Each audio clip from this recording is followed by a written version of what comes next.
Hello everyone and welcome back to the channel. In today's video I am going to be talking about the recent Blizzard news, the update schedule. We now know that there's going to be 6 sections to the classic experience. They're going to be updating it like that and following the patch progression more closely than before, but you already know that. Everyone has done a video on that. Obviously, these news updates always happen when I'm at work, so by the time I get home, it's old news. So I don't want to beat that donkey to death because, it's already dead.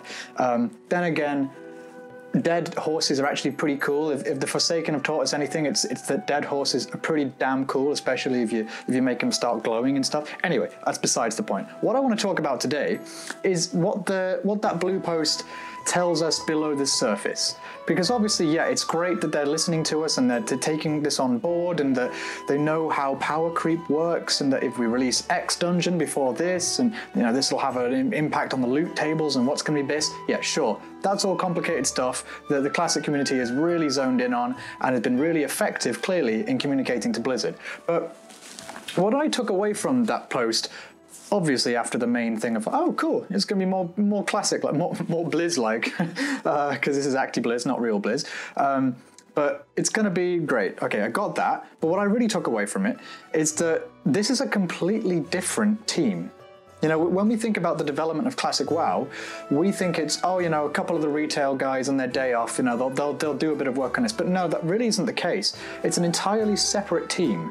They're never shall the twain meet, Eon probably is still the lead for that project. I don't know exactly, but that's about as far as they go in terms of mixing, as far as I understand. From what Yitherson said on a podcast recently, maybe it was I think it was the Classic Cast guys he was talking to about this, after he was fired, RIP and all of that. He said that the Classic WoW team were very intimately aware of what we in the community were talking about. I mean, they watch the same shows that we do. They're really got their finger on the pulse of this community. They understand what we're concerned about, what we'd like to see, and clearly this post shows us that they have been listening, that they're taking notes, and that, more importantly, they'll admit when they're wrong.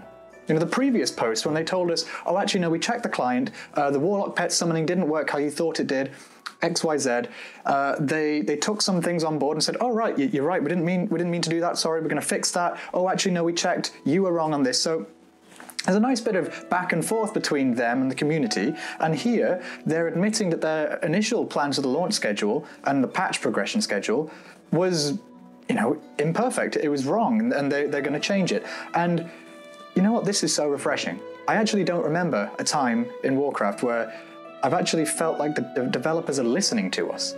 It's always very much been a case that the customer isn't right as far as it goes at game design and from Blizzard, because they have their philosophy for it, and they've got the experience in mind that they want us to have, and that's what it'll be. And in the old days, that basically worked. Up until Wrath of the Lich King and up until definitely Cataclysm, I was okay with that. I mean, I was too much of a kid to really understand what was going on, but in retrospect, I was okay with that. And nowadays, I'm certainly not, because they're like, oh, no, this is exactly the experience you want to give people. The statistics tell us this is what's right. This is what's going to make people play more. And I think, okay, well, it might make people play more, but I had a comment on a recent video about someone complaining, when we're talking about the portal relocations, that it would make it more difficult for them to do the world quests for their 10 different characters.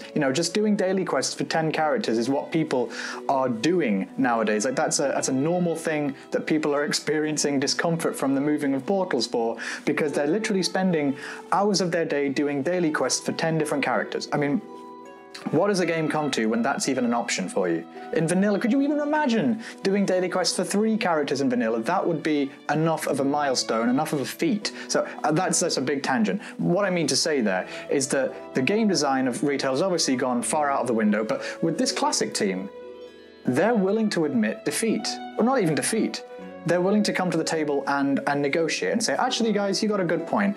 This game is for you. We know you've been campaigning for this for nigh on a decade, even more maybe, and we want to give you the good experience. This team of developers, guys, they're probably as neckbeardy as we are. I mean, you can see that my beard does have a bit on the cheeks. I'm not a complete neckbeard, all right? But I think we're all a neckbeard at heart. We've got an inner neckbeard at least. And I think the Classic WoW development team, I think they want to help us with that. They want to help grow our neckbeard even thicker and less washed. So Why is it getting a weird place, this video? My point is, guys, this is really heartwarming. This classic team listens to us and effectively is part of the community. And the more that they do these posts, I mean, if you're listening to this now, classic team, why the hell would you be? But if you're listening to this now, do more of those blue posts. You can only have success from that because we want to talk to you. And frankly, you seem like people we want to talk to. You seem like people that actually know what they're doing, which is refreshing. I think we can all agree in terms of WoW's development. I think they've actually taken on board the guides that we've all been making for so long, because we basically retroactively inspected the corpse of World of Warcraft through the private servers situation and figured out how it works, put it back together again, and made this Frankenstein monster of private servers. It's like, okay, this is perfect. Don't change us, just give us this. And they're actually listening, so that's great. However, there is an actionable point from all of this rambling of mine. As you can tell, I just come back from work and had a coffee. Oh, I don't have a tea today. It is a coffee, so I'm a little bit scatterbrained, as usual in my discussion videos. But the actionable point here is that we need to do more of this. We need to think, okay, right, they listen. Crap, they actually listen to the update schedule. What else is wrong? What do we need to make sure they understand? So, for example, I don't know about the PvP things. I don't think they've really mentioned that much, but for example, make sure that they don't put the battlegrounds in to begin with, and maybe even make sure they don't put honor points, or all of that stuff. We need to get active, guys, because clearly they've got their ear to the ground. They are listening to us, so let's take advantage of that. And a campaign for no changes, obviously. I would say, actually, in the future, when we go on to BC and Wrath of the Lich King, which we likely will if it's as successful as I think it will be, controversially, I would be open for some changes to those games to keep them more in line with the development philosophy of vanilla. But hey, I can't really make a video without kicking over at least one hornet's nest. So don't flame me too much for that. We've got years to talk about changes or not for BC and beyond. But yeah, I just think this is really good, guys. We need to be more active in the community, even more so than we already are, because we're not shouting into the void. The void is listening to us, and it's clearly got our best interests at heart. Some people, just a disclaimer, some people are still very, very reluctant to trust the team, the developer team. Maybe not the developers, but at least the publisher. Obviously, we know Activision Blizzard is not the devil, but maybe like his, first lieutenant. They're the thing that's destroying what we love about gaming. They're cheapening the whole experience. They're just sucking the lifeblood out of these fictional worlds that we wish were real by nickel and diming us for everything. As soon as the Celestial Steed came in game, it's been a story from that point onwards.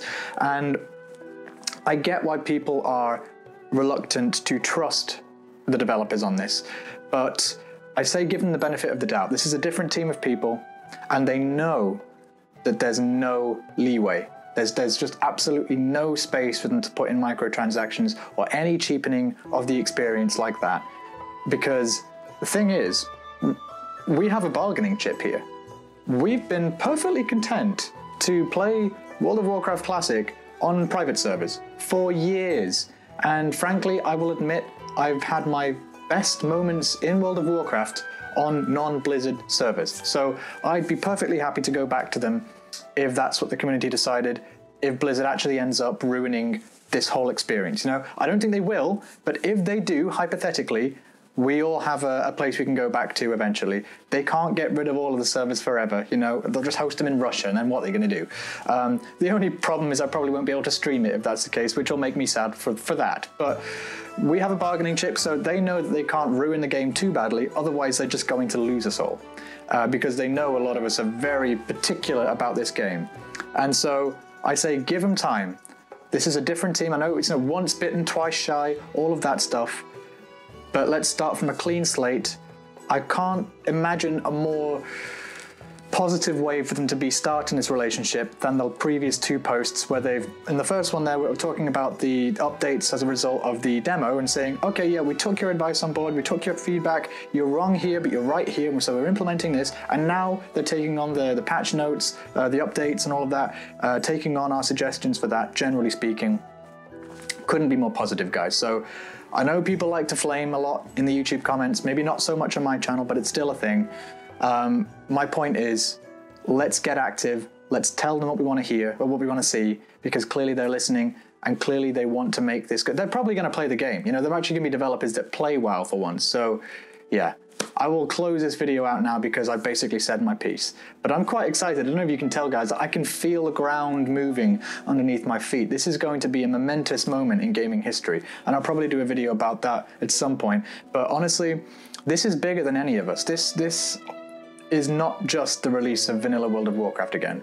This is hopefully the beginning of a renaissance in game design, because the classic developers have clearly taken on board the lessons in terms of game design and philosophy of game experience that we've identified over the years. Hopefully other studios, nascent studios, people that are in college now, training to be game designers, hopefully they'll make indie companies that take all of that on board, and eventually, give it 5 or 10 years, we might see an end to, you know, the industry as we see it now. Need I talk about Fallout? Need I talk about Anthem? All of these games now, even retail, that they've fallen so far from grace. So this is a great moment to be, I'm happy to be a part of this, basically, guys. This community is very exciting to me. You know, brothers in arms in this struggle and all of that. So this has already gone way too long, this video. Check out my Scorecraft series if you're interested in the music of World of Warcraft. It'll be interesting for you, and you don't have to be a music graduate to enjoy it. It's meant to be for everyone. So check that out. You'll see links to that in the end. Check out my podcast series called Chimcast. I've got a couple of episodes there. Got one hopefully coming up soon. I tried a live stream with Mr. GM earlier this week, but my sound card died on me twice, so we had to reschedule. If any of you were there for that, thank you, but you know, sorry about the scuffed stream. But I'll see you in the next one, guys. Thanks for sticking around with this way too long video. But hey, I'm happy and I just got out of work, so who cares? Catch you in the next one, guys, and stay chim. Bye-bye.